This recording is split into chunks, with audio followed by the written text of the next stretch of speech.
بسم اللہ الرحمن الرحیم۔ السلام علیکم بچوں، کیا حال ہے؟ پڑھ رہے پچھلے سبق کتنے مزے کا تھا۔ اس نے سوئے میں سارے خواب میں شاہی قلعے کی سیر کر لی۔ اب نئی کہانی شروع کرنے سے پہلے آپ کو یاد دہانی کرا دوں گی، اس کو لائک شیئر اور سبسکرائب لازمی کریں تاکہ اسی طرح کی مزے کی کہانی آپ تک پہنچتی رہے اور آپ ان سے فائدہ حاصل کرتے رہو۔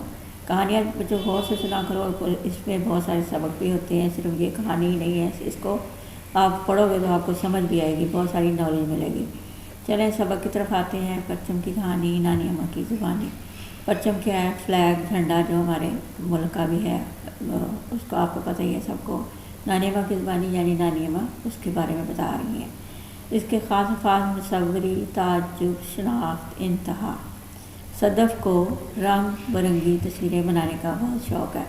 صدف کو خوبصورت یعنی کلرفل تصویریں بنانے کا بہت ہی زیادہ شوق ہے۔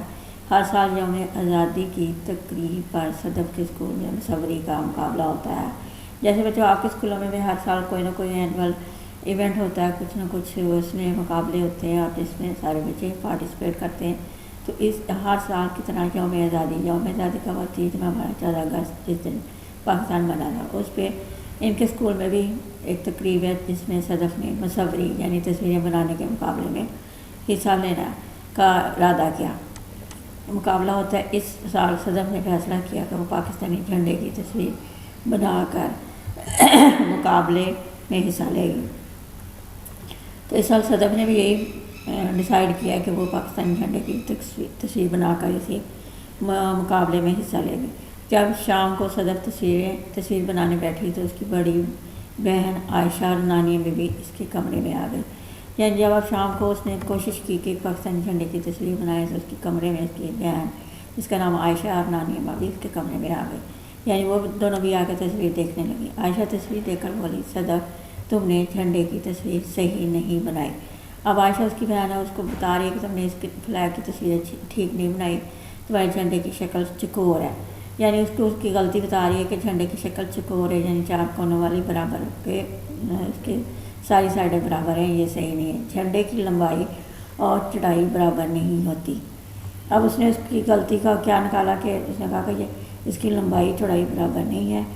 صدف نے کہا، باجی آپ میری ہر تصویر میں غلطیاں نکالتی ہیں۔ اب اس صدف کو تھوڑا غصہ لگا، اس نے کہا کہ باجی آپ تو میری ہر تصویر میں کچھ نہ کوئی نقص نکالتی ہیں، غلطیاں نکالتی ہیں۔ اگلے پیج کی طرف آتے ہیں۔ عائشہ نے جواب دیا، اگر تمہیں یقین نہیں آتا تو بے شک نانی اماں سے پوچھ لو۔ اب عائشہ نے بہن کو کیا کہا کہ دیکھو اگر تمہیں میری بات پسند نہیں آئی یا اچھی نہیں لگی، یقین نہیں آتا تو بے شک نانی اماں سے پوچھ لو۔ نانی اماں اس کی نانی اماں بھی اس کے کمرے میں تھی۔ نانی اماں جو چائے پیتے ہوئے ساری باتیں سن رہی تھیں مسکرائیں اور بولی۔ نانی اماں اس وقت کیا کر رہی تھی؟ وہ چائے پی رہی تھی اور ساری باتیں ان دونوں بہنوں کی سن رہی تھیں، مسکرائیں یعنی ہلکا سا ہنسی اور بولی، صدف بیٹی عائشہ ٹھیک کہہ رہی ہے۔ جب پاکستان کا جھنڈا بنایا جا رہا تھا تو میرے ابا جان نے مجھے بتایا تھا کہ اس جھنڈے کی لمبائی چوڑائی سے زیادہ ہوگی۔ اب اس نے ان کی نانی میں نے ان کو کیا بتایا، بیٹا جب پاکستان کا جھنڈا بنایا جا رہا تھا یعنی جب یہ شروع ہوا تھا تو اس وقت میرے ابا جان نے یعنی ان کے ابا جان نے ان کو بتایا تھا کہ جھنڈے کی لمبائی چوڑائی یعنی اس کی چاروں سائڈیں برابر نہیں ہوں گی۔ صدف نے حیرت سے پوچھا، نانی اماں کیا پاکستانی جھنڈا آپ کے ابا جان نے بنایا تھا؟ اب صدف کو بھی بڑی حیرانی ہوئی، اس نے کہا کہ کیا نانی اماں پاکستان کا جھنڈا آپ کے ابا جان نے بنایا تھا؟ نانی اماں ہنس کر بولی، ارے نہیں، پاکستان جھنڈا ایک شخص نے نہیں بنایا تھا بلکہ مختلف لوگوں نے مل کر بنایا تھا۔ اب بچوں یہ دیکھو، یہ ساری چیزیں جو کہ ہمیں پہلے نہیں معلوم ہوتی کہ جھنڈا صرف ایک بندے نہیں بنایا تھا، کئی لوگوں نے مل کر بنایا تھا۔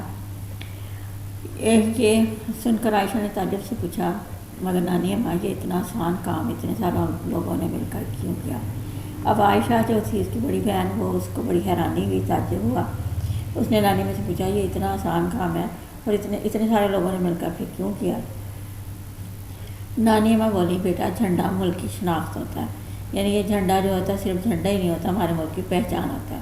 اسے بنانا اتنا آسان کام نہیں، اس کو صحیح طریقے سے بنانا کوئی آسان نہیں ہے۔ جھنڈے میں موجود ہر چیز کا کوئی نہ کوئی مطلب ہوتا ہے۔ مثال کے طور پر ہمارے جھنڈے کا رنگ سبز اور سفید ہے، تمہارے خیال میں ایسا کیوں ہے؟ اب انہوں نے جھنڈے کے بارے میں ان کو ڈیٹیل بتانی شروع کی کہ جو بھی جھنڈا ہے اس کے اندر کوئی نہ کوئی اس کا مطلب ضرور ہوتا ہے۔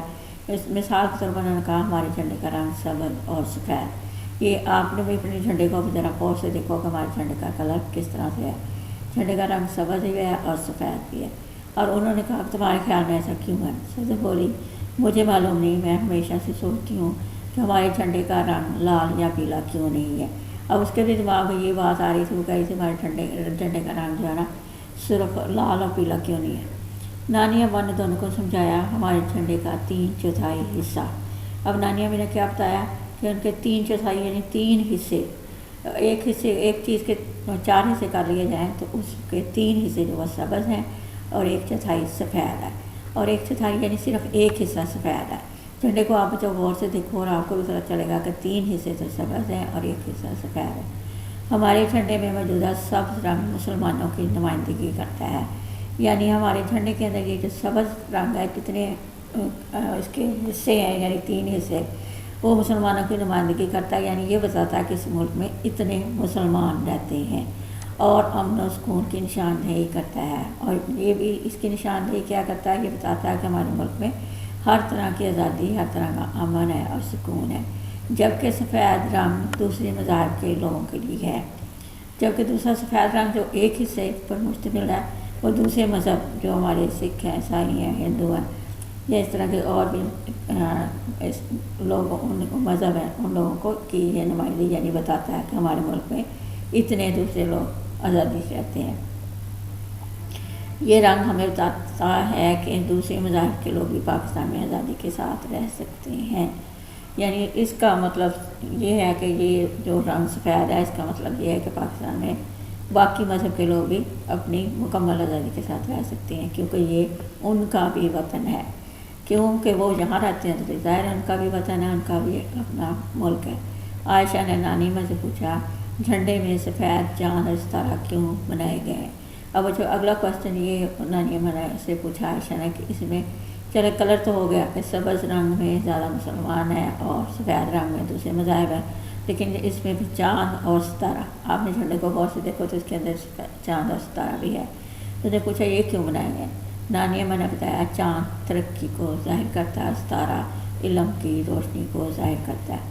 اب یہ دیکھیں بچوں کہ چاند کیا ہے؟ ترقی، یعنی ہمارا ملک اوپر کی طرف اچھے یعنی ترقی کی مناظر طے کرتا ہے، یعنی اس کو ظاہر کرتا ہے۔ ستارہ کیا کرتا ہے؟ علم اور روشنی، کہ یہ ہمیں علم اور روشنی اور نئی نئی چیزوں سے آگاہی کو ظاہر کرتا ہے۔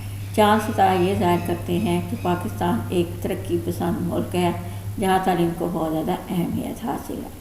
یعنی اب دیکھیں اس چیز کا یہ مطلب ہے چاند ستارے کا کہ یہاں پہ چاند ستارے کا مطلب کیا ہوا کہ پاکستان ایک ترقی پسند، یعنی وہ ترقی کرنا پسند کرتا ہے، آگے بڑھنا، ہر کام میں اچھی اچھی چیزیں کا سیکھنا والا ملک ہے، اور ہم یہاں پہ تعلیم کو بہت زیادہ اہمیت ہے، یعنی ہم تعلیم کو، علم سیکھنے کو بہت زیادہ اہمیت دیتے ہیں۔ یہ سب باتیں سن کر صدف کی نانی اماں کی مدد سے جھنڈے کی تصویر مکمل کی۔ اب یہ ساری باتیں سن لی اور صدف نے پھر نانی اماں کی مدد لے کے جھنڈے کی تصویر کو مکمل کیا۔ اگلے دن جب صدف نے اسکول میں اپنے استاد صاحب کو جھنڈے کی تصویر دکھائی تو انہوں نے بہت تعریف کی اور کہا اس کی بنائی ہوئی تصویر جھنڈے کے اصلی خاکے جیسے ہی ہے۔ اب جو نیکسٹ ڈے جب وہ صدف اسکول میں لے کے گئی اپنے ٹیچر کو، اس نے تصویر دکھائی تو انہوں نے اس کو بڑا اپریشیٹ کیا اور کہا کہ یہ واقعی اصلی جھنڈے کے ساتھ اس کا خاکہ ملتا ہے، اور یہ اسے بہت پسند آئی۔